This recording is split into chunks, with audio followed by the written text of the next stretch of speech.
इस पवित्र आयोजन में उपस्थित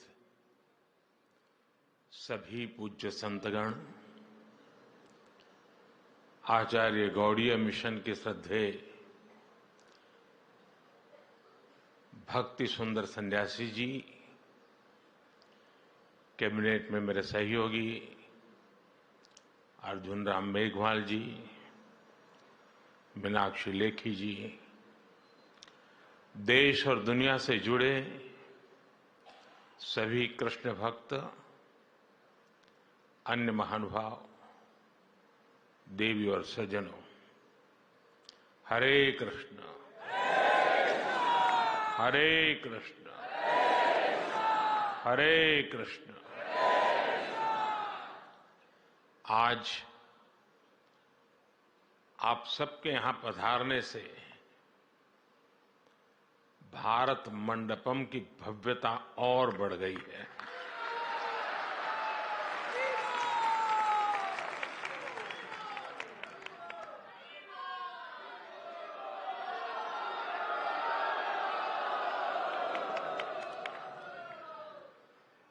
इस भवन का विचार भगवान बसवेश्वर के अनुभव मंडप से जुड़ा हुआ है। अनुभव मंडपम प्राचीन भारत में आध्यात्मिक विमर्शों का केंद्र था। अनुभव मंडपम जन कल्याण की भावनाओं और संकल्पों का ऊर्जा केंद्र था। आज श्रील भक्ति सिद्धांत सरस्वती गोस्वामी प्रभुपाद जी की 150वीं जयंती के अवसर पर भारत मंडपम में वैसी ही ऊर्जा दिखाई दे रही है।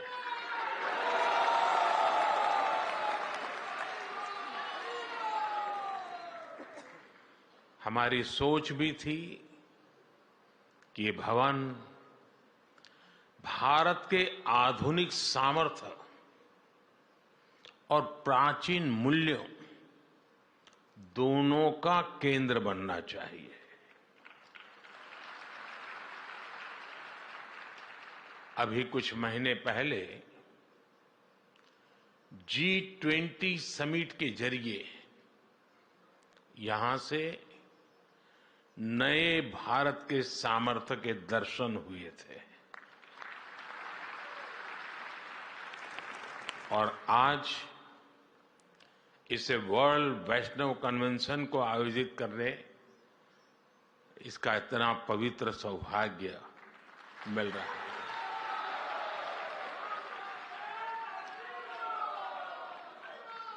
और यही तो नए भारत की तस्वीर है।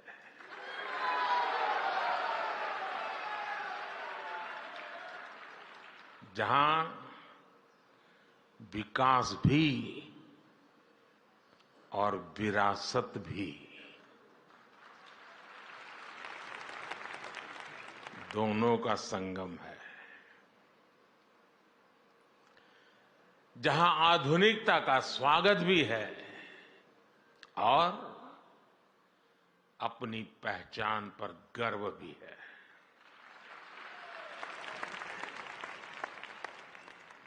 ये मेरा सौभाग्य है कि इस पुण्य आयोजन में आप सब संतों के बीच यहां उपस्थित हो।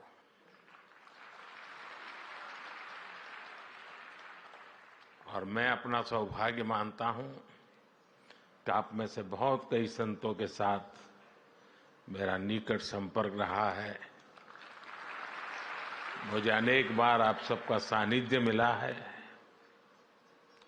मैं कृष्णम वंदे जगद्गुरुम की भावना से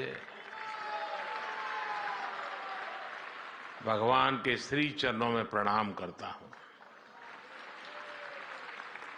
मैं श्रील भक्ति सिद्धांत प्रभुपाद जी को श्रद्धापूर्वक नमन करते हुए उन्हें आदरांजलि देता हूं, श्रद्धापूर्वक नमन करता हूं। मैं प्रभुपाद के सभी के अनुयायियों को उनकी 150वीं जन्म जयंती की हृदय से बहुत बहुत शुभकामनाएं देता हूं।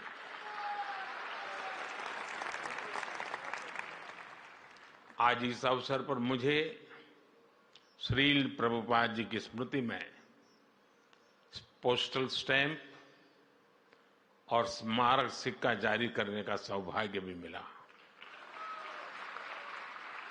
और मैं इसके लिए भी आप सभी को बधाई देता हूं।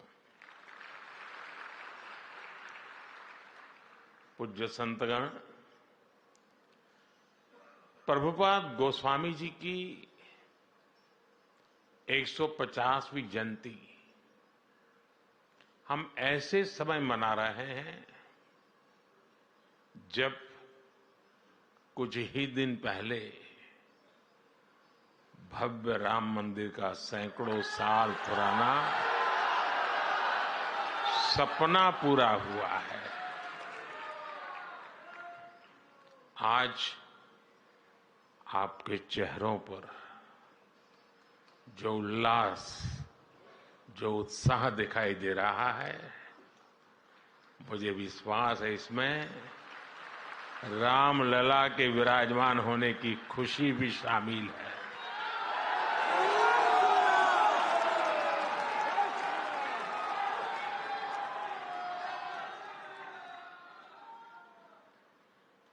इतना बड़ा महायज्ञ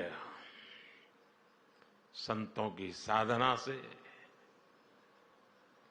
उनके आशीर्वाद से ही पूरा हुआ है।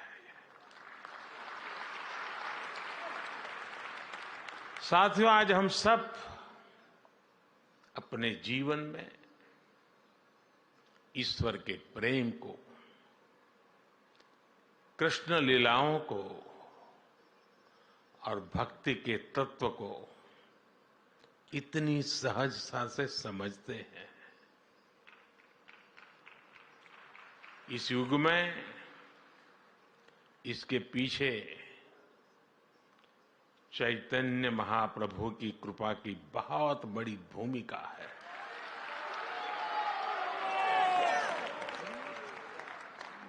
चैतन्य महाप्रभु कृष्ण प्रेम के प्रतिमान थे। उन्होंने आध्यात्म और साधना को जन साधारण के लिए सुलभ बना दिया, सरल बना दिया। उन्होंने हमें बताया कि ईश्वर की प्राप्ति केवल संन्यास से ही नहीं, उल्लास से भी हो की जा सकती है।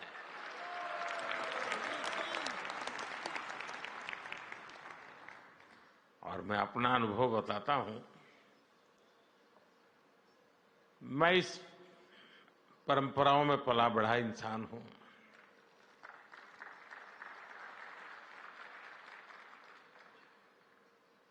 मेरे जीवन के जो अलग अलग पड़ाव है, उसमें एक पड़ाव कुछ और ही था। मैं उस माहौल में बैठता था, बीच में रहता था, भजन कीर्तन चलते थे, मैं एक कोने में बैठा रहता था, सुनता था, मन भर के, जी भर करके उस पल को जीता था, लेकिन जुड़ता नहीं था, बैठा रहता था। पता नहीं, एक बार मेरे मन को काफी विचार चले। मैंने सोचा, ये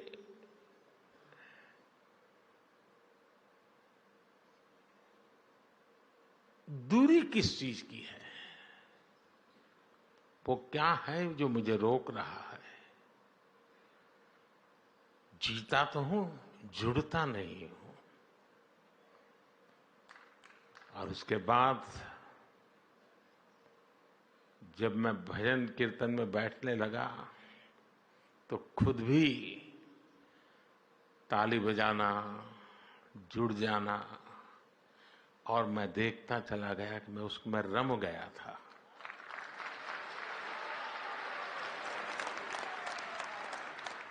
मैंने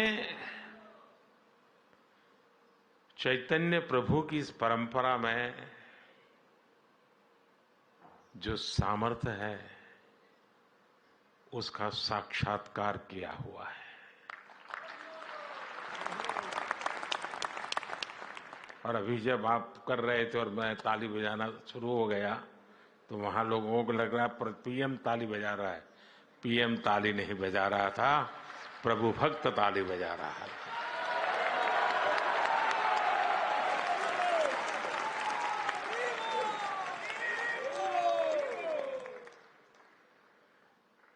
चैतन्य महाप्रभु ने हमें वो दिखाया कि श्री कृष्ण की लीलाओं को, उनके जीवन को उत्सव के रूप में अपने जीवन में उतारकर कैसे सुखी हुआ जा सकता है, कैसे संकीर्तन, भजन, गीत और नृत्य से आध्यात्म के शीर्ष पर पहुंचा जा सकता है। आज कितने ही साधक ये प्रत्यक्ष अनुभव कर रहे हैं और जिसका अनुभव को आनंद होता है, मुझे उसका साक्षात्कार हुआ है।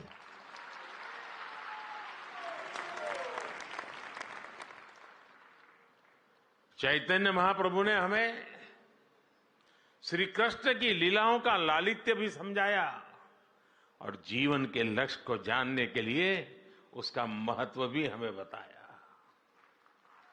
इसलिए भक्तों में आज जैसी आस्था भागवत जैसे ग्रंथों के प्रति है, वैसा ही प्रेम चैतन्य चरितामृत और भक्तमाल के लिए भी है।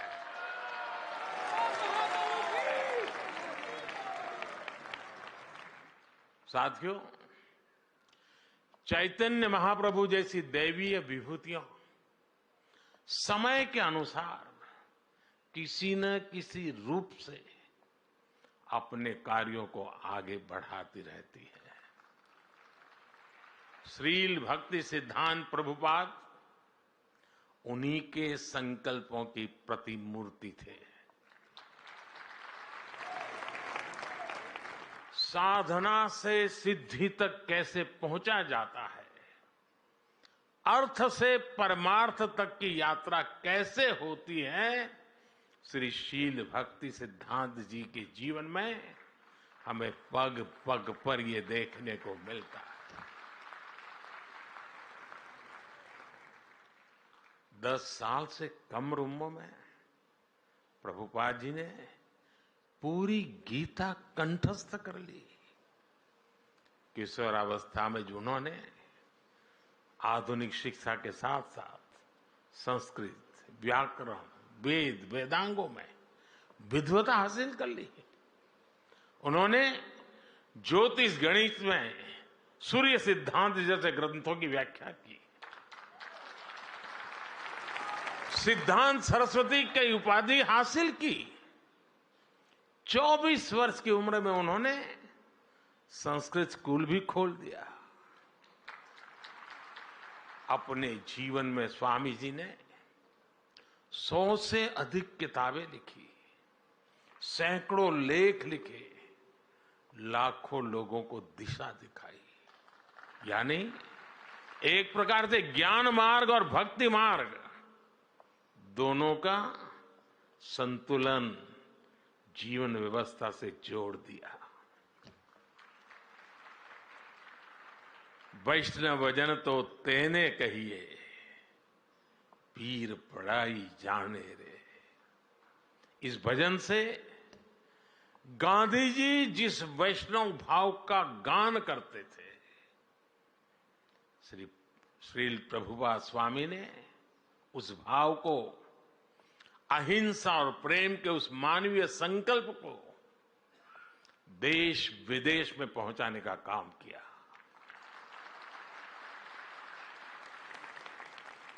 साथियों, मेरा जन्म तो गुजरात में हुआ है। गुजरात की पहचान ही है कि वैष्णव भाव कहीं भी जगे गुजरात उससे जरूर जुड़ जाता है।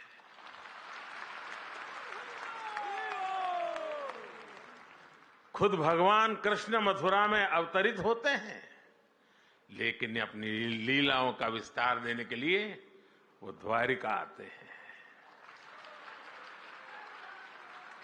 मीराबाई जैसी महान कृष्ण भक्त राजस्थान में जन्म लेती हैं, लेकिन श्री कृष्ण से एकाकार होने वो गुजरात चली आती है। ऐसे कितने ही वैष्णव संत हैं जिनका गुजरात की धरती से, द्वारिका से विशेष नाता रहा है।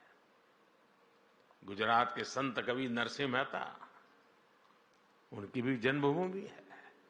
इसलिए श्री कृष्ण से संबंध, चैतन्य महाप्रभु की परंपरा, ये मेरे लिए जीवन का सहज स्वाभाविक हिस्सा है।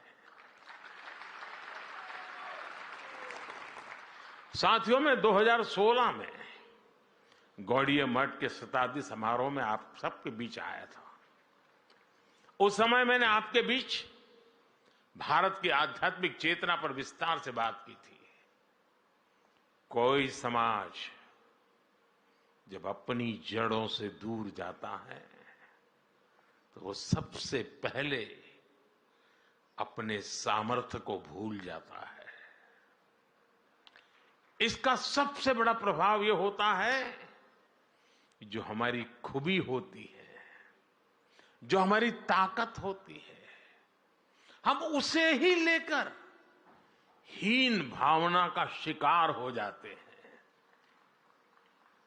भारत की परंपरा में, हमारे जीवन में भक्ति जैसा महत्वपूर्ण दर्शन भी इससे अछूता नहीं रहा। यहां बैठे युवा साथी मेरी बात से कनेक्ट कर पाएंगे। जब भक्ति की बात आती है तो कुछ लोग सोचते हैं कि भक्ति, तर्क और आधुनिकता ये विरोधाभासी बातें हैं, लेकिन असल में ईश्वर की भक्ति हमारे ऋषियों का दिया हुआ महान दर्शन है। भक्ति हताशा नहीं, आशा और आत्मविश्वास है। भय भक्ति नहीं, उत्साह है, उमंग है। राग और वैराग्य के बीच में जीवन में चैतन्य का भाव भरने का सामर्थ्य होता है भक्ति में। भक्ति वो है जिसे युद्ध के मैदान में खड़े श्री कृष्ण के गीता के 12वें अध्याय में महान योग बताते हैं, जिसकी ताकत से निराश हो चुके अर्जुन अन्याय के खिलाफ अपना गांडी उठा लेते हैं। इसलिए भक्ति पराभव नहीं, प्रभाव का संकल्प है। लेकिन साथियों, ये विजय हमें दूसरों पर नहीं, ये विजय हमें अपने ऊपर हासिल करनी है। हमें युद्ध भी अपने लिए नहीं, बल्कि धर्म क्षेत्र, कुरुक्षेत्र की भावना से मानवता के लिए लड़ना है। और यही भावना हमारी संस्कृति में, हमारी रगों में रची बसी हुई है। इसलिए भारत कभी सीमाओं के विस्तार के लिए दूसरे देशों पर हमला करने नहीं गया। जो लोग इतने महान दर्शन से अपरिचित थे, जो उसे समझे नहीं, उनके वैचारिक हमलों ने कहीं न कहीं हमारे मानस को भी प्रभावित किया। लेकिन हम श्रील प्रभुपाद जैसे संतों के ऋणी हैं, जिन्होंने करोड़ों लोगों को पुनः सच के दर्शन कराए, उन्हें भक्ति की गौरव भावना से भर दिया। आज आजादी के अमृत काल में गुलामी की मानसिकता से मुक्ति का संकल्प लेकर देश संतों के उस संकल्प को आगे बढ़ा रहा है। साथियों, यहां भक्ति मार्ग के इतने विद्वान संतगण बैठे हैं। आप सभी भक्ति मार्ग से भली भांति परिचित है। हमारे भक्ति मार्गी संतों का योगदान आजादी के आंदोलन में भक्ति आंदोलन की भूमिका अमूल्य रही है। भारत के हर चुनौतीपूर्ण कालखंड में कोई न कोई महान संत, आचार्य, ऋषि, मुनि किसी न किसी रूप में राष्ट्र को दिशा देने के लिए सामने आए हैं। आप देखिए, मध्यकाल के मुश्किल दौर में जब हार भारत को हताशा दे रही थी, तब भक्ति आंदोलन के संतों ने हमें हारे को हरि नाम,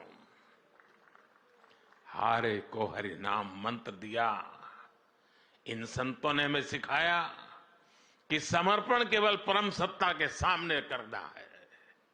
सदियों की लूट से देश गरीबी की गहरी खाई में था। तब संतों ने हमें त्याग और तितिक्षा और जीवन जीकर अपने मूल्यों की रक्षा करना सिखाया। हमें फिर से ये आत्मविश्वास से हुआ कि जब सत्य की रक्षा के लिए अपना सब कुछ बलिदान किया जाता है, तो असत्य का अंत होकर ही रहता है।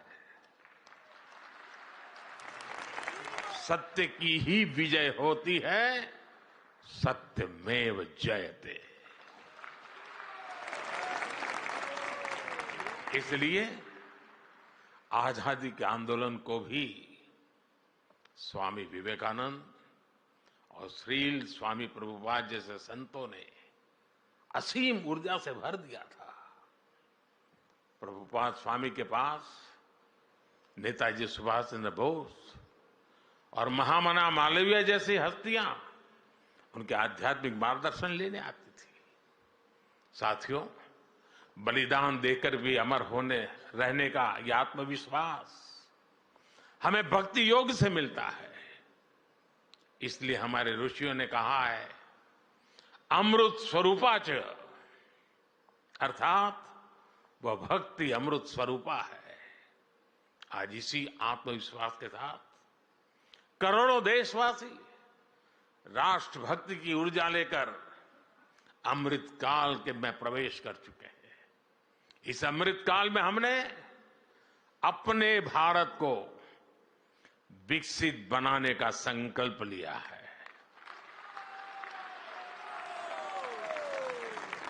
हम राष्ट्र को देव मानकर देव से देश का विजन लेकर आगे बढ़ रहे हैं। हमने अपनी ताकत, अपनी विविधता को बनाया है। देश के कोने कोने के सामर्थ्य है। यही हमारी ऊर्जा, हमारी ताकत, हमारी चेतना है। साथियों, यहां इतनी बड़ी संख्या में आप सब लोग एकत्र हैं। कोई किसी राज्य से है, कोई किसी इलाके से है। भाषा, बोली, रहन सहन भी अलग अलग है, लेकिन एक साझा चिंतन सबको कितनी सहजता से जोड़ता है। भगवान श्री कृष्ण हमें सिखाते हैं, अहम आत्मा गुणाकेश सर्वभूताशय स्थित, अर्थात सभी प्राणियों के भीतर उनकी आत्मा के रूप में एक ही ईश्वर रहते हैं।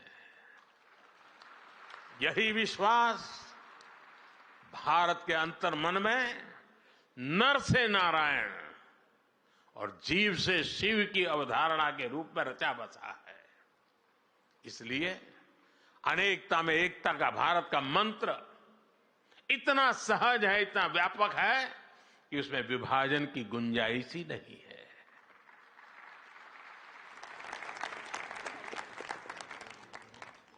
हम एक बार हरे कृष्ण बोलते हैं और एक दूसरे के दिलों से जुड़ जाते हैं।